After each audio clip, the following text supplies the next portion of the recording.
Hi, welcome to the premiere show of Crossing the Fire Line. My name is Shelly Ramirez and I will be your hostess. We're here to tell you anything you will ever wanted to know about the St. Paul Fire Department. We're going to meet its key players and get a whole bunch of fire prevention safety tips. Later on today, we're going to be talking with the Fire Chief, Tim Butler. Before we do that, we're going to give you our first fire prevention safety tip.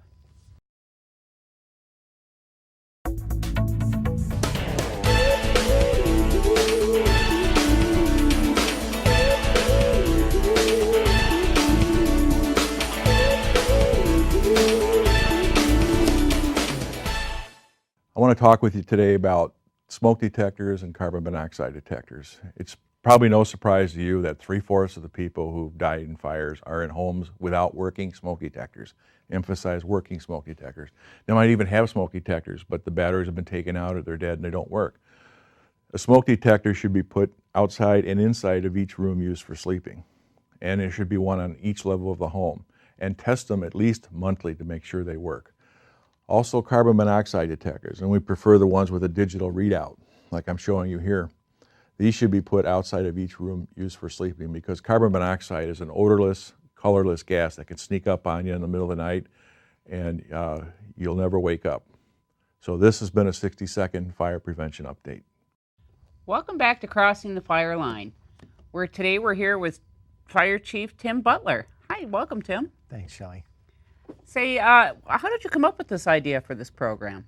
Well, actually, a group of citizens came up with this idea, and as we discussed the fire department and some of the surprising things they learned about the department, they thought, wouldn't it be great if citizens could find out more about what goes on behind the scenes? And we thought, well, let's give them those answers. So as we worked together with that group, including John, can I mention that? John Morrison? Maybe I can. So as we worked with that group to come up with some of the questions and answers to the questions they had, we thought, let's put it on a show so that other people can benefit from the benefit of their questions as well. Gotcha. How did you come up with the title, Crossing the Fire Line? Well, you know that barrier tape that we put up around fire scenes that says, "Fire line, do not cross." So many times it's, we're doing our job behind the scenes here. We have to have you, for safety reasons, be away from where we are operating. We thought, but there are a lot of things that happen in the fire station, at training, at the fire scene, that we could open up that scene to the camera, if you will, to yourself and the show, kind of lift that tape and let people scoot underneath that tape at a very safe distance in their home to see what goes on behind the scenes. And so Crossing the Fire Line was kind of a symbolic title, but it's representative of what we hope to do here. Lift that veil of secrecy and safety concerns about what goes on at the fire scenes and in training and at the fire station. Well, can you give me a couple of examples? What sort of things are we going to be talking about? We hope to have you and members of our audience experience firsthand what goes on at a fire. What's it like to ride inside an ambulance or in a fire truck as we're making emergency responses? I get to ride a fire truck? You get to ride a fire truck for sure. Going through some training with our crews. We do extensive training all the way from rappelling to fighting fires to cardiac arrest management. So we're going to let you see the training, participate in it, handle the equipment that we handle, work alongside of our crews so they can answer your questions, the questions the audience might have. And we'd certainly like to have you in a fire station. And I heard you're a pretty good cook, so maybe a little cook-off challenge with some of our firefighters. Oh, you're on there. All right. So, who are we going to meet throughout these shows? We're going to start by introducing some of the members of my key members of my senior staff. Assistant Fire Chief Jim Smith is in operations, so he's responsible for all the operations in the department. Our Emergency Medical Services Chief, Matt Simpson, will be here to talk all about the paramedic service and the really innovative techniques that we use to keep people safe when they're having a medical emergency. Our Training Chief, Thomas McDonough, will be here to talk about training issues and firefighting and rescue and some of the more detailed work that we do there. And our Fire Marshal, Steve Zachard, who's an expert at fire code, building code, and he'll bring the fire prevention side of the house and what we can do as homeowners and business owners to keep our families and our friends safe from fire. So it'll be our senior staff introducing some of those key concepts, but you're going to be working right alongside the firefighters as we hope to show the equipment and operations and the people that really make this department great. Excellent. So, overall, what is the design of each show? What we hope to do is have 2 8-minute segments in each of the 30-minute shows. And in between those feature segments, where you'll be in a fire station or rappelling down the side of a building or something, we'll have fire prevention tips from Fire Marshal Steve Zachard. I'll add some historical comments about our department and where we came from and where we're going. Jim Smith will highlight some of our operational expertise, and we'll have little health watch updates from EMS Chief Matt Simpson to tell you how best you can protect your family and ensure that their well-being is being maintained. So those little 60-second commercial sound bites, if you will be interspersed in the program. So excellent. It'll be fun. It sounds like there's a lot of stuff to cover. Are you going to be talking about current subjects or events? We'll be talking about current things that are happening. We'll try to time the shows so that the holiday season in the winter, we'll be talking about some of the decorating tips. Thanksgiving, we'll talk about cooking safety. Some of those, we'll try to tie those to what's going on in the calendar year. But we'll talk about history, we'll talk about the future, and we'll talk really about what we do in St. Paul Fire to keep citizens safe. We want it to be focused on the citizens, the questions and curiosities they have about the fire department. So we're hoping that you'll bring that perspective and those questions to us, and we'll help try to provide the answers or show the citizens firsthand how we do things and why we do things. I'm totally going to want to know more about this cooking challenge. You're on. You're on. I hope I don't have too many competitors. It'll be fun. Okay, we're going to take a break and listen to this important message.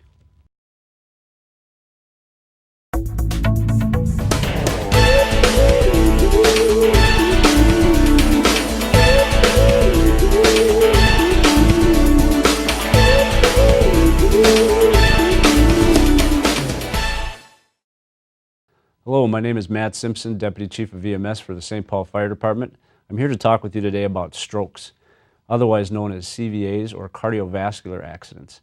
There's an acronym that I'd like you to keep in your mind, and that acronym is FAST. F stands for face, and you'd want to notice or recognize facial droop in someone. A stands for arms, and what you want to recognize there is the inability for someone to either raise their arms or hold their arms above at shoulder level. S stands for speech, and what we would like to recognize there is the inability for somebody to repeat a phrase to you. If they slur their speech or stumble over their tongue, they're more than likely not capable of having that speech problem. T stands for time. Time is of the essence. We need to get you to the hospital quickly. 911 is your answer. Thanks for taking the time. Welcome back to Crossing the Fire Line. Again, I'm Shelley Ramirez, and I'm here with Chief Tim Butler. Tim, tell us a little bit about yourself. Well, thanks, Shelley. I was born and raised in Minnesota and spent many years in the Coast Guard. First joined the volunteer fire department down in Texas in the mid-1980s, and then moved up to Minnesota again as my family left the military. Joined a little department up in Twig, Minnesota, and then in 1990 was hired by the city to be the fire communications chief for St. Paul Fire. So I've been around since 1990 here in St. Paul and in the St. Paul Fire Department. I live on Payne Avenue up in Maplewood with my wife and 3 kids. Wow. So I'm kind of curious. What exactly does your position do? I'm in charge as of chief. I'm in charge of all the operations and administration of the 475 people that make up the St. Paul Fire Department. So we have 434 firefighters out in the street. 120 of those roughly are on duty at any one time. The rest are on days off and training and those kind of things. We also have a shop that maintains all of our fire stations. We have 15 fire stations in the city and a number of other buildings. They maintain those buildings and do a great job. Some of them are over 100 years old. We also have a division that operates and repairs the fire apparatus and the ambulances that we use. And then there's a headquarters staff that includes finance and personnel and other administrative functions. So you don't just fight fires. There's all sorts of things that have to be done. Can you tell us a little bit more about what else you do besides fighting fires? The core duties of our department include fire suppression, fire prevention. We operate the paramedic service in St. Paul, so emergency medical responses are done by St. Paul Fire. We operate transport service to the hospital. We are the state contracted responders for hazardous material releases and spills. So a train that derails in a northern Minnesota town might call the state of Minnesota and say, we need help with hazardous materials, and they'll call us and we'll go up and help the local incident commander mitigate those issues. So we do technical rescue, which includes rappelling and rescue high angle and low angle rope rescue, trench rescue when there's a cave in or a collapse of a trench construction area, and we do specialized rescue for building collapse. So we're a full service, or in our business we call it an all hazards emergency response department. How many fire stations are in St. Paul? We have 15 active fire stations and a couple of retired stations that we use for training and storage. There's also a training facility, and there's a headquarters complex. Gotcha. And how long has the department been around itself? It was first formed in 1855 in November. We took over operations and the equipment from a pure citizen-based volunteer group called the Pioneer Hook and Ladder Company. Just a group of citizens that formed in 1854 to fight fires, and they continually had money problems and equipment problems, so the city bought them out in 1855, formed the first department with 3 pieces of apparatus and about 30 volunteers. And we've been going strong for 157 years. Wow. So 3 pieces of apparatus. I'm sure there's a lot more equipment nowadays. What Right. kind of equipment is there?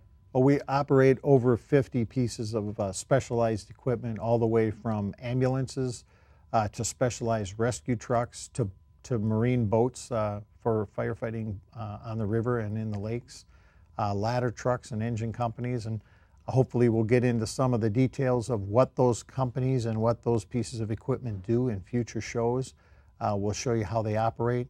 Each piece of equipment does a specialized function on an emergency scene, whether it be rescuing somebody from a top floor of a building. We use a different piece of apparatus than we would for taking them to the hospital.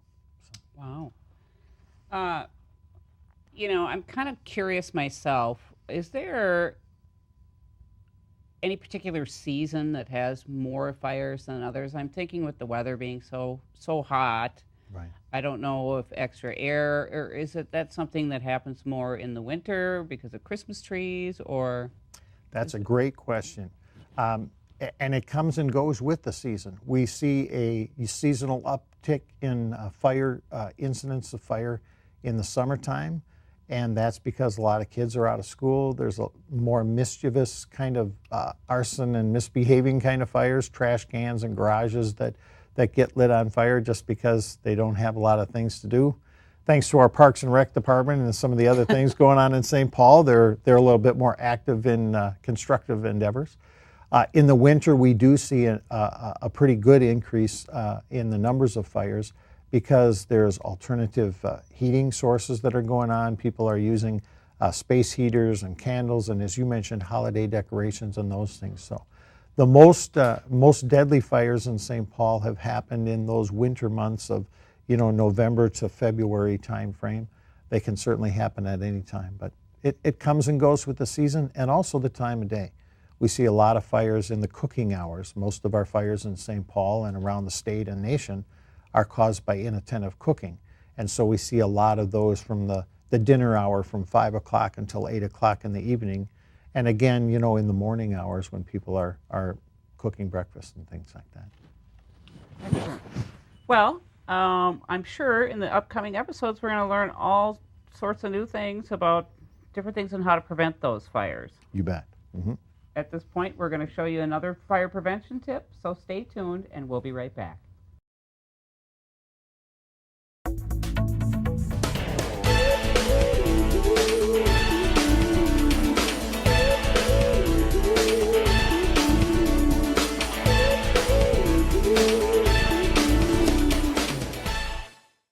So I'm here today to talk with you about recreational fires, or more commonly known as campfires. In the city of St. Paul, you can have a campfire in your yard if you do it safely and meet the rules of the Minnesota State Fire Code.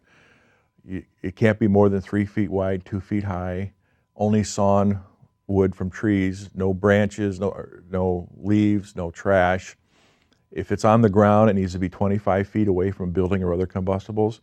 If it's in a fire pit or a fireplace outside, then it only needs to be 15 feet from building or other combustibles. And always be in attendance of the fire. Don't leave it unattended. Always have the means to put it out.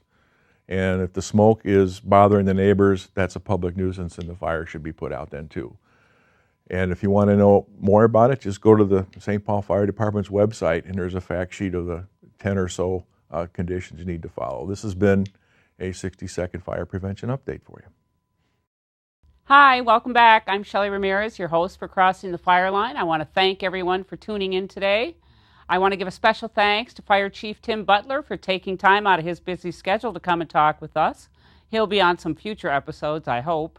We're also going to be talking with Fire Marshal Steve Zachert in the future about college dormitory safety. And with school right around the corner, I think parents and students alike will need some of that information.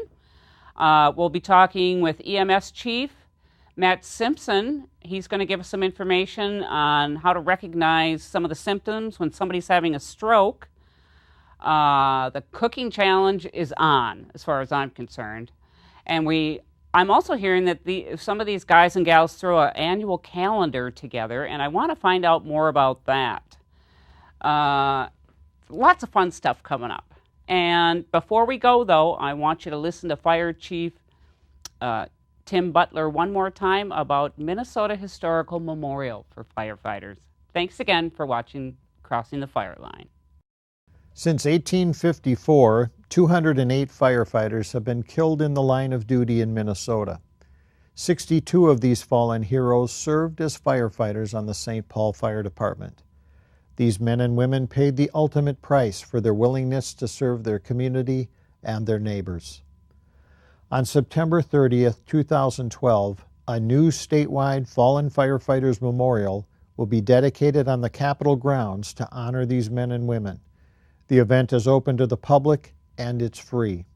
If you'd like to attend, please visit the website address showing on your screen and register. Again, the event is free and open to the public. Your attendance is an excellent way to pay tribute to our fallen Minnesota firefighters and to their surviving family members.